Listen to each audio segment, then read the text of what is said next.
Basidio, do you know what this month is? What is this month? It's September. September. What's September? It's my birthday. Dude, when is your birthday? Wednesday.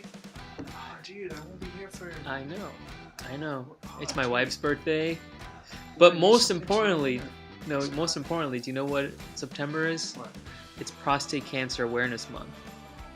And that's why both Sijo and I are wearing blue. I'm wearing a blue tie, Sijo's wearing a blue shirt.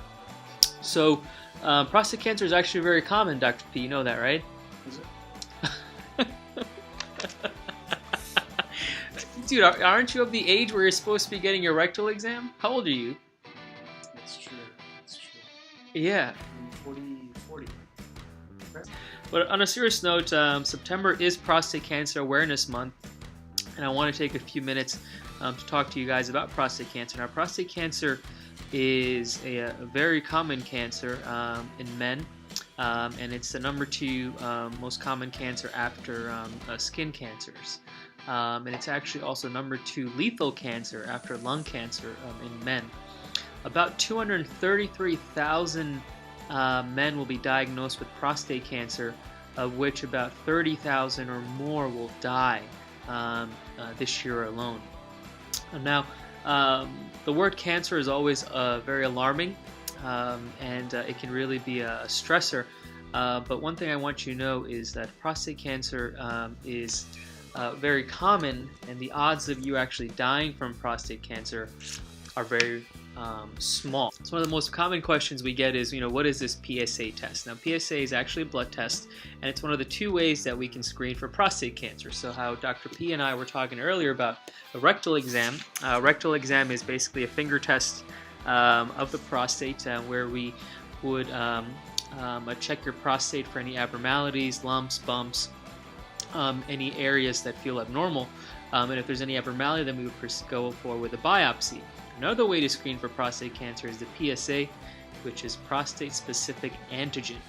It's basically a blood test we do. If it is high, then after a discussion with your urologist, you may proceed with a biopsy of your prostate to see whether there is cancer in there or not.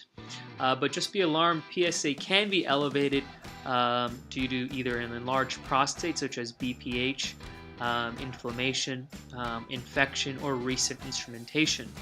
So you can have what we call false positives, where it's high and you get screened for prostate cancer, but in reality it's high because of some other reasons.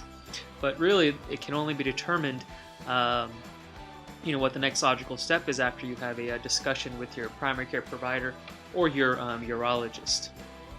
So let's say you do get, so you get your PSA screening, you get your biopsy, and then you're told, okay, you have prostate cancer. Well, now what? Well, prostate cancer, as I mentioned, is very common, and fortunately, there is also very good treatments for prostate cancer, and those include surgery, either robotic-assisted or open prostatectomy, where we take the prostate out surgically.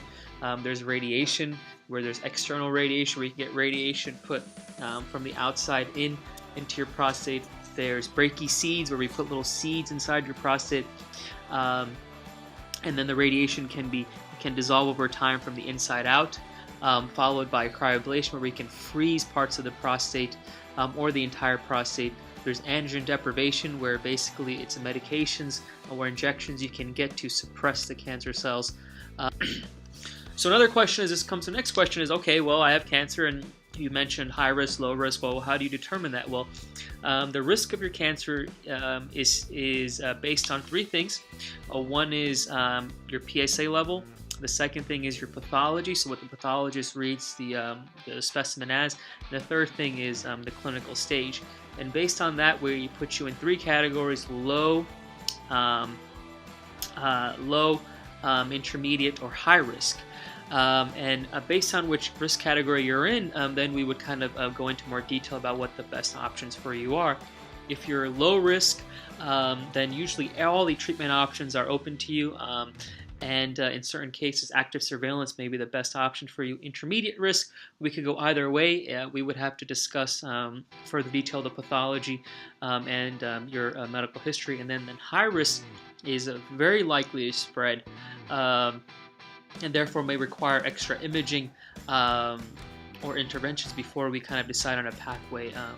So that's basically prostate cancer in a nutshell. Please take the time to visit our website, or please join us on our initiatives to raise awareness for men's health through our Drive for Men's Health. Time therapy. You want to say hello?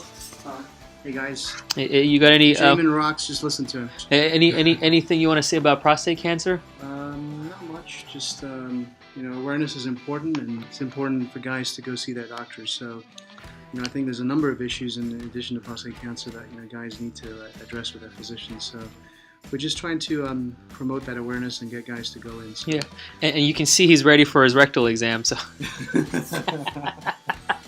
And we're matching today. Yes, we're matching. We're going blue for Prostate Cancer Awareness Month.